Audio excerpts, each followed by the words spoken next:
ವಿವಿಧ ಬೇಡಿಕೆಗಳನ್ನು ಈಡೇರಿಸಿ ಕಾಗವಾಡ ಪಟ್ಟಣದ ಎದುರು ಪೌರಕಾರ್ಮಿಕರ ಪ್ರತಿಭಟನೆ.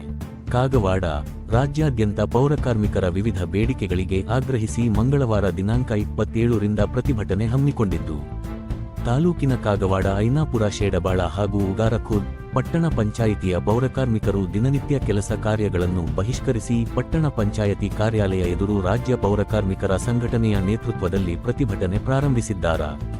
ಪೌರಕಾರ್ಮಿಕರ ಬೇಡಿಕೆಗಳಾದ ಪೌರ ನೌಕರರನ್ನು, ಸರ್ಕಾರ ನೌಕರರನ್ನು ಪರಿಗಣಿಸಿ ಜ್ಯೋತಿ ಸಂಜೀವಿನಿ, ಕೆಜಿಐಡಿ ಸೇರಿದಂತೆ ಸರ್ಕಾರದ ಎಲ್ಲ ಸೌಲಭ್ಯಗಳನ್ನು ನೀಡಬೇಕು. ಹೊರಗುತ್ತಿಗೆ ಆಧಾರದಲ್ಲಿ ಕೆಲಸ ನಿರ್ವಹಿಸುತ್ತಿರುವ ನೀರು ಸರಬರಾಜು ಚಾಲಕರು, loaders, cleaners, gardener, sanitary supervisor, UGD ಸಹಾಯಕರ ಎಂದು ಪರಿಗಣಿಸಬೇಕು. ದಿನಗೂಲಿ, ಕ್ಷೇಮಾಭಿವೃದ್ಧಿ, ಸಮಾನ ಕೆಲಸಕ್ಕೆ ಸಮಾನ ವೇತನ ನೀಡುವುದು, ಎಲ್ಲಾ ನೌಕರರಿಗೆ ಎಸ್ಎಸ್ಸಿ ಮುಕ್ತ ನಿಧಿಯಿಂದ ವೇತನ ನೀಡುವುದು ಸೇರಿದಂತೆ ವಿವಿಧ ಬೇಡಿಕೆಗಳನ್ನು ಈಡೇರಿಸುವವರೆಗೆ ಪ್ರತಿಭಟನೆ ಮುಂದುವರಿಸುವುದಾಗಿ ಕಾಗವಾಡದಲ್ಲಿ ಪಟ್ಟಣ ಪಂಚಾಯತ ಪ್ರತಿಭಟನೆ ನಿರತ ನೌಕರರು ತಿಳಿಸಿದ್ದಾರೆ.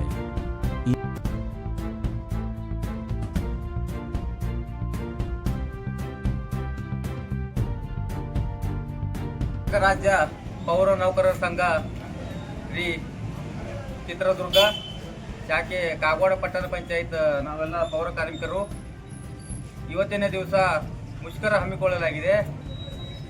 ಯಾವುದಕ್ಕೋಸ್ಕರ ಮುಷ್ಕರವನ್ನು ಹಮ್ಮಿಕೊಳ್ಳಿದ್ದಂದರೆ ನಮ್ಮ ಕೆಲವೊಂದು ಹಲವಾರು ಬೇಡಿಕೆಗಳಿದ್ದು, ಆ ಬೇಡಿಕೆಗಳನ್ನೆಲ್ಲ ಸರ್ಕಾರ ಪೂರೈಸದೇ ಇದ್ದ ಕಾರಣ ನಾವು ಈ ಮುಷ್ಕರವನ್ನು ಹಮ್ಮಿಕೊಳ್ಳಕೊಂಡಿದ್ದು. ಅದರಲ್ಲಿ ನಂಬರ್ 1, ರಾಜ್ಯದ ಎಲ್ಲ ನಗರ ಸ್ಥಳೀಯ ಸಂಸ್ಥೆ ಪೌರ ಕಾರ್ಮಿಕರುಗಳಿಗೆ ನೇರ ಪಾವತಿ ಆಗಬೇಕು. ನೇರ ಪಾವತಿ ಆದಮೇಲೆ ಸಂಜೀವಿನಿ, ಜೀವ ಸಂಜೀವಿನಿ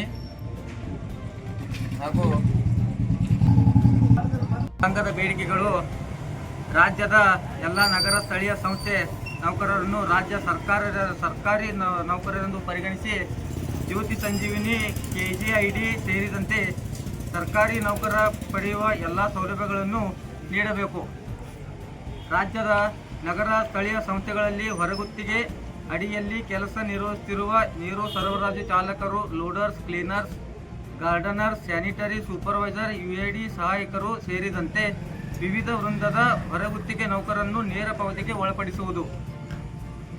ದಿನಗೂಲಿ, ಕ್ಷೇಮಾಭಿವೃದ್ಧಿ, ಸಮಾನ ಕೆಲಸಕ್ಕೆ ಸಮಾನ ವೇತನ ನೌಕರರನ್ನು ಕಾಯಂ ಮಾಡುವುದು. ಎಲ್ಲ ನೌಕರರಿಗೆ ಎಫ್ಎಸ್ಸಿ ಮುಕ್ತ ನಿಧಿಯಿಂದ ವೇತನ ನೀಡುವುದು. ಎಲ್ಲಿವರೆಗೂ ಹೋರಾಟ ಈಡೇರದೇ ಈ ನಮ್ಮ ಎಲ್ಲ ಬೇಡಿಕೆಗಳು ಈಡೇರದೇ ಇದ್ದಲ್ಲಿ ನಾವು ಉಗ್ರವಾದ ಹೋರಾಟವನ್ನು ಹಮ್ಮಿಕೊಳ್ಳುತ್ತೇವೆ. ಸರ್ಕಾರಕ್ಕೆ ಇದು ಎಚ್ಚರಿಕೆ.